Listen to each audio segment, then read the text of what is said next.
வணக்கம். இன்னைக்கு லீக்ஸ் அப்படிங்கிறது ரொம்ப சாதாரணமா நடக்குதுங்க. சில நேரத்தில வந்து பார்த்தீங்கன்னா, அந்தரங்க புகைப்படங்கள் லீக் ஆயிட்டு இருந்துச்சு. தப்பு தப்பான வீடியோஸ் லீக் ஆயிட்டு இருந்துச்சு. ஆனா வந்து ஒரு 3 ஹவர் முழு திரைப்படமே வந்து லீக் ஆகுற காலகட்டத்தில வாழ்ந்துட்டு இருக்கோம் நம்ப.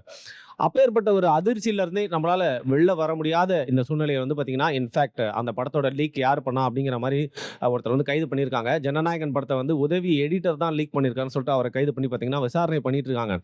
அந்த அதிர்ச்சியிலிருந்தே நம்மளால வெளிய வர முடியாம, என்னடா நடக்குது இந்த நாட்ல அப்படின்னு யோசிச்சுட்டு இருக்க இந்த சூழ்நிலையில பார்த்தீங்கன்னா, இன்னொரு வீடியோ லீக் ஆயி தமிழ்நாடு முழுக்க ரொம்ப பரபரப்பா பேசிட்டு இருக்காங்க. அரசியல் வட்டாரத்துல இப்பேற்பட்ட ஒரு வீடியோ லீக் ஆனது, ஒரு பெர்சனல் வீடியோ, வெளிவரக்கூடாத வீடியோ வந்து லீக் ஆனது அப்படிங்கிறது வந்து பார்த்தீங்கன்னா, இது எல்லாமே வந்து எக்ஸ்பெக்ட் பண்ணல.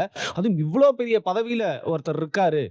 ஒரு முதல்வர் அந்தஸ்துல இருக்கக்கூடிய ஒருத்தர் வந்து பார்த்தீங்கன்னா, அவருடைய வீடியோ லீக் ஆயிருக்கு. வெளிவரக்கூடாத வீடியோ லீக் ஆயிருக்கு அப்படிங்கிறத நெனச்சு, எல்லா அரசியல்வாதியுமே இன்னைக்கு அவங்களோட அந்த பிரைவசிய பத்தி வந்து எக்ஸ்ட்ரா கேர் எடுக்க ஆரம்பிச்சிருக்காங்க. அது மட்டும் இல்லாம சுத்தி இருக்க நபர்கள் எல்லாரையுமே வந்து எக்ஸ்ட்ராவா விளக்கெண்ணெய் ஊத்தி கண்காணிக்க ஆரம்பிச்சிருக்காங்க. அப்பேற்பட்ட ஒரு வீடியோ தான் வந்து ஸ்டாலின் அவர்களுடைய அவரு நின்னு நெறைய காணொளிகள் நம்மளுக்காக பேசுவாரு. தமிழகம் முழுக்க வந்து பார்த்தீங்கன்னா, அவருடைய கருத்துக்கள பரப்புறதுக்காக வந்து கேமரா முன்னாடி ஒரே டேக்ல பேசுற மாரி நம்ம அத பார்த்து பார்த்து பழக்கப்பட்டுட்டோம்.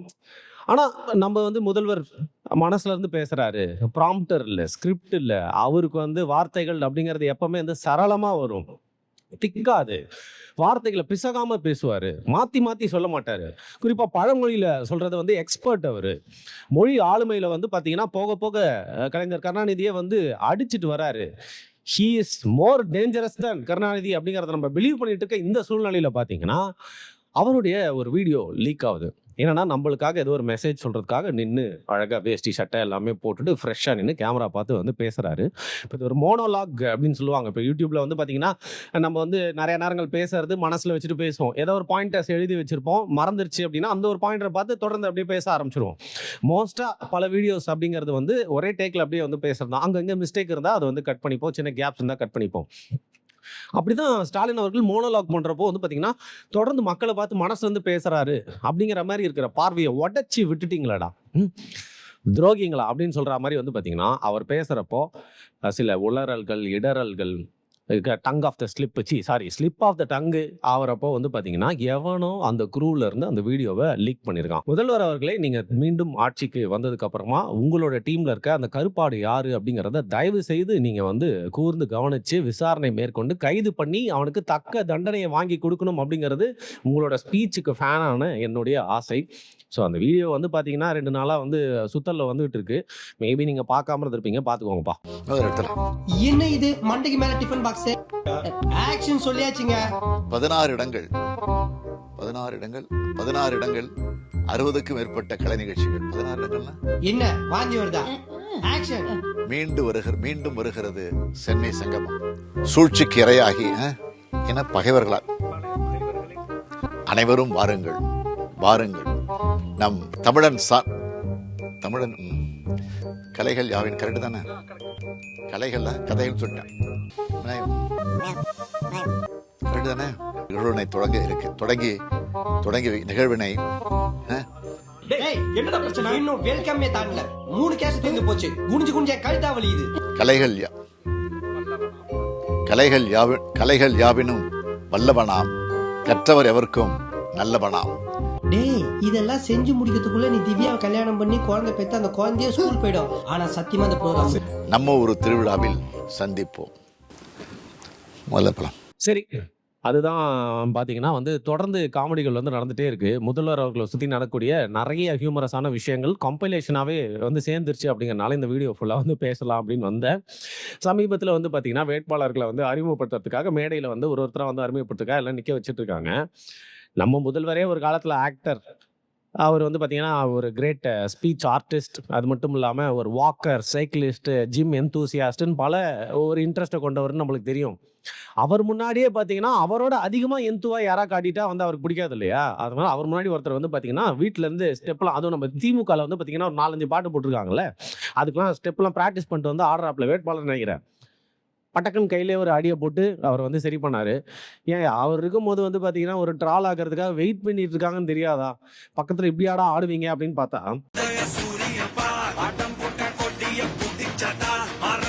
அதற்கு முன்னாடி நடந்த சில சம்பவங்கள், அதுக்கப்புறம் நடந்த சம்பவங்கள்லாம் வந்து பார்த்தீங்கன்னா, வேற லெவல் அப்படின்னே வந்து சொல்லலாம். குறிப்பா வந்து டீலிமிட்டேஷன். அதற்காக கருப்பு சட்டை அணிந்து எல்லாருமே வீட்டுக்கு வெளில நிக்கணும் அப்படின்னு வந்து சொல்லியிருந்தாரு. அவரும் வந்து பார்த்தீங்கன்னா, கருப்பு சட்டை அணிந்து வீட்டுக்கு வெளில வந்து நிக்கிறப்போ, அந்த டீலிமிட்டேஷன் பத்தின அந்த ஒரு பேப்பர வந்து பார்த்தீங்கன்னா, கொளுத்தறதுக்காக நின்றுருக்காரு. ஸோ கியூ படி என்ன பண்ணணும், அவரே வந்து அத பண்ண முடியாது இல்லையா? அப்போ வந்து பக்கத்துல அந்த வட்ட செயலாளரோ யாரோ ஒருத்தர் அந்த ஏரியால பதவியில உள்ளவர்ன்னு நெனைக்கிறேன். அவர் வந்து ஒரு கியூ குடுக்கணும்.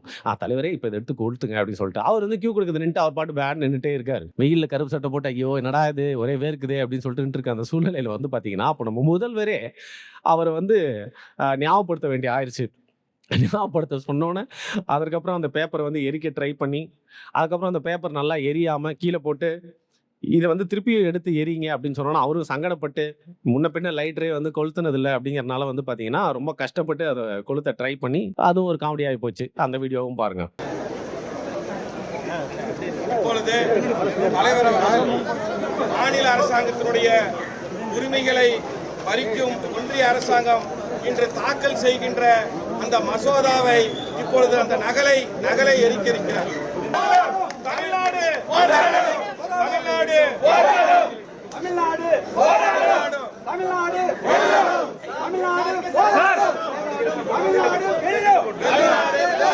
இதுல இன்னொரு விஷயம் என்னன்னு பார்த்தீங்கன்னா, நம்ம உலகநாயகன் அவர் வந்து பண்ணாத ரோல்ஸ் இல்ல, எந்த ரோல் பண்ணாலும் வந்து அந்த கதாபாத்திரமாவே மாறிடுவாரு. உடல் அமைப்பா இருக்கட்டும், மொழியா இருக்கட்டும், அதுக்கான காஸ்டியூம்ஸ் எல்லாத்துலயுமே பின்னிருவாரு. ஒரு பெண்ணாகவே மாறி வந்து பார்த்தீங்கன்னா, அபய் சண்முகி படத்தெல்லாம் நடிச்சவரு. அவருக்கு இந்த ரோல்லாம் பிஸ்கோத்து அப்படிங்கிற மாதிரி வந்து பார்த்தீங்கன்னா, ஒரு பவுன்சர் ரோல் வந்து ரீசெண்டா வந்து அவர் பண்ணியிருக்காரு.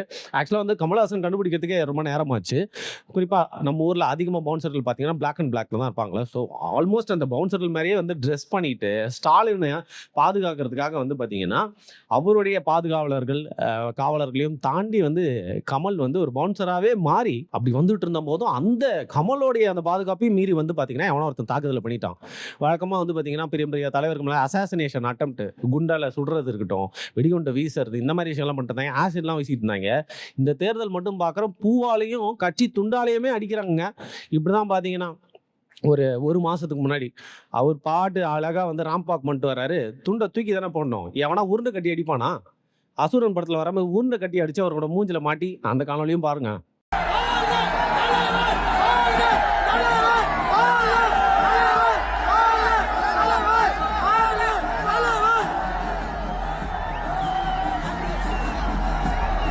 இப்படி ஆயிருச்சா? இப்போன்னு பார்த்தீங்கன்னா, பூவால எல்லாருமே வாழ்த்து தெரிவிக்கிறாங்கன்னு பார்த்தா, பூவை நல்லா ரவுண்டாக்கி கண்ணிலே அடிக்கிறாங்கங்க. அது பாதுகாவலர்களையும் தாண்டி, கமலோட பாதுகாப்பையும் தாண்டி, அவரோட கண்ணாடியும் தாண்டி கண்ணில் அடிச்சிருச்சு. கண்ணில் அடிச்சது மட்டும் இல்லாமல் மண்டையில் பட்டுருச்சு. அதுக்கப்புறம் கொஞ்சம் சங்கடமாக இருக்கும் இல்லையா? அந்த வீடியோவும் பாருங்க.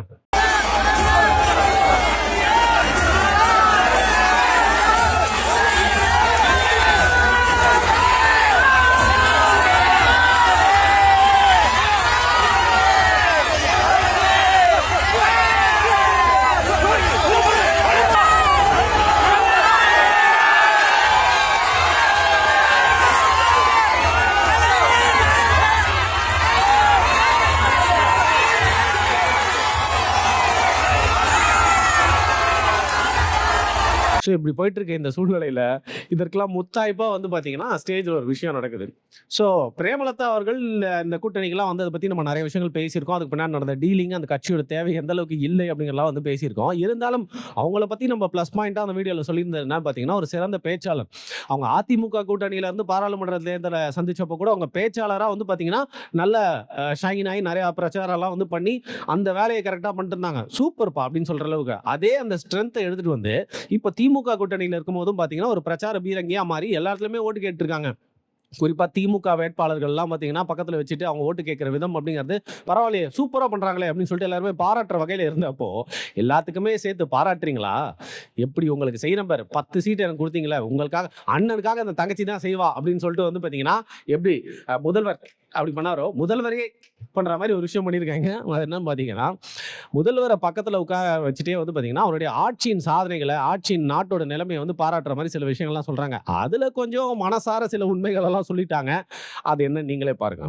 என்னைக்கு ஒரு பெண் தனியாக நடுராத்திரியிலும் போராளோ அன்னைக்கு தான் ஒரு உண்மையான சுதந்திரம்னு சொன்னவர் நமது தந்தை காந்தியடிகள். இன்னைக்கு அது போல தமிழ்நாடு முழுக்க ஒரே ஒரு குற்றச்சாட்டு தான் அண்ணன் மேல இருக்கு. அதுவும் இந்த பெண்கள் கூட்டத்தில் நான் சொல்றேன், எங்க பார்த்தாலும் பாலியல் வன்கொடுமை, போதை கலாச்சாரம் இருக்கு. இதை தவிர வேற என்ன சொல்ல முடியும்? வேற ஒன்றும் சொல்ல முடியாது இந்த ஆட்சியின் மேல. மனசுல சில விஷயங்கள்லாம் இருக்கலாம், அதுக்காக இவ்வளோ ஓப்பனாவா பேசுறது. அப்போ கமல் அவர்களோட ரியாக்ஷனை பார்க்கணுமே, என்னடா இது மனசுல இருக்கிறதை பேசி விட்டார்கள் அப்படிங்கிற மாதிரி வந்து அவர் கொடுக்குற ரியாக்ஷனாக இருக்கட்டும். முதல்வருக்கு என்ன ரியாக்ஷன் கொடுக்குறதே தெரியல, உட்காந்துட்டு இருந்தாரு.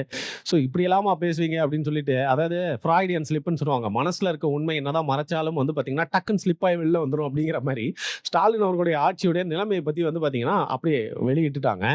எனிவே இவ்வளோ விஷயங்கள் வந்து முதல்வர் ஸ்டாலின் அவர் ஒரு சீரியஸாக ஒரு ஹீரோவாக காமிச்சிட்டு இருக்க இந்த சூழ்நிலையில் வந்து பார்த்தீங்கன்னா கூட இருக்கவங்கலாம் எல்லாருமே சேர்ந்து செய்கிற சரியாக தான் எனக்கு தோணுது. எனக்கு தெரிஞ்சு ஸ்டார்டிங்கில் அந்த ஸ்லிப் ஆஃப் த டங்காச்சில் அந்த வீடியோவை எவன் வெளியிட்டு இருப்பான் அப்படின்னு சொல்லிட்டு ஜனநாயகன் படத்துக்கு வந்து போலீஸ் விசாரணை பண்ண மாதிரி நான் என் மைண்ட்லேயே ஒரு விசாரணையை போட்டேன். கண்டிப்பாக அந்த கேமராமேன் தான்.